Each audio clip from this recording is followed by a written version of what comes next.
So we're at the 2016 Anaheim World's Fair of Money. I'm with JDRC today. John Dannreuther Rare Coins, Memphis, Tennessee. John, I hear you have a really unique Morgan dollar today. I do. Interestingly, your name is Morgan also. Interesting enough. This is really a very unusual Morgan dollar. It's a famous coin. It's been known about for years. It was actually owned by Amon Carter, one of the founders of American Airlines. It's really an interesting Morgan dollar era because, first off, Morgan dollar eras are very rare anyway, but this one is extremely rare because this is a die cap. And a die cap is created when a coin is struck and not ejected from the machine, and another planchet comes in on top of it, and they both get stuck. And this coin was probably struck, Fred Weinberg and I discussed it, and we decided it's probably struck at least 4 times, maybe as many as 6 or 8 times.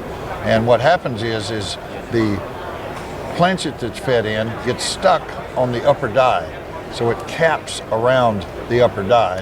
And then on the other side was a struck coin, so what happens is you get a brockage on this side.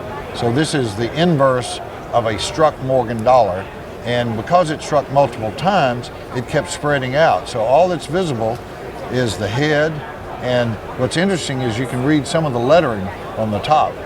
But this is really, really rare. It was unique. Another one has been found dated 1903, but this one is dated 1886. So it's the only one from the 19th century. So it's really a rare coin.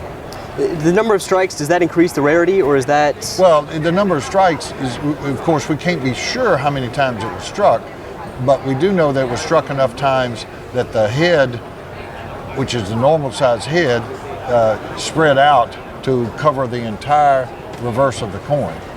So we can't know how many strikes it took to actually fan out to that size, but sure.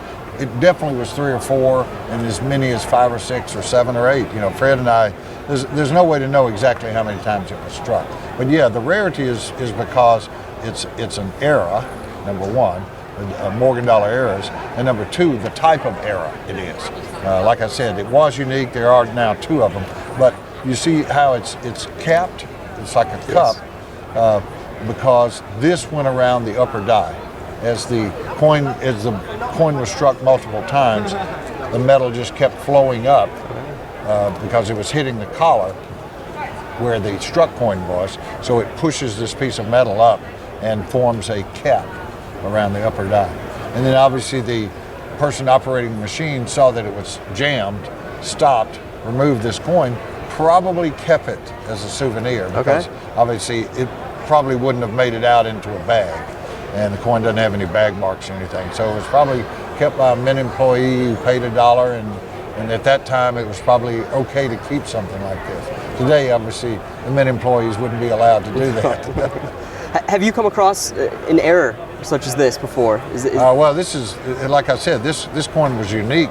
There are other caps. In fact, I have a cap in here of a Liberty Head nickel. So it happens on other denominations. It's not just silver dollars.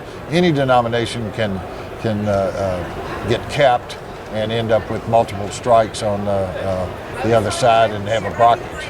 But they're all the same. They're always a brockage on one side and capped on the other side. I mean, it's certainly unique. John, I want to thank you for sharing the coolest thing at your booth today. Yeah, no problem. Thank you.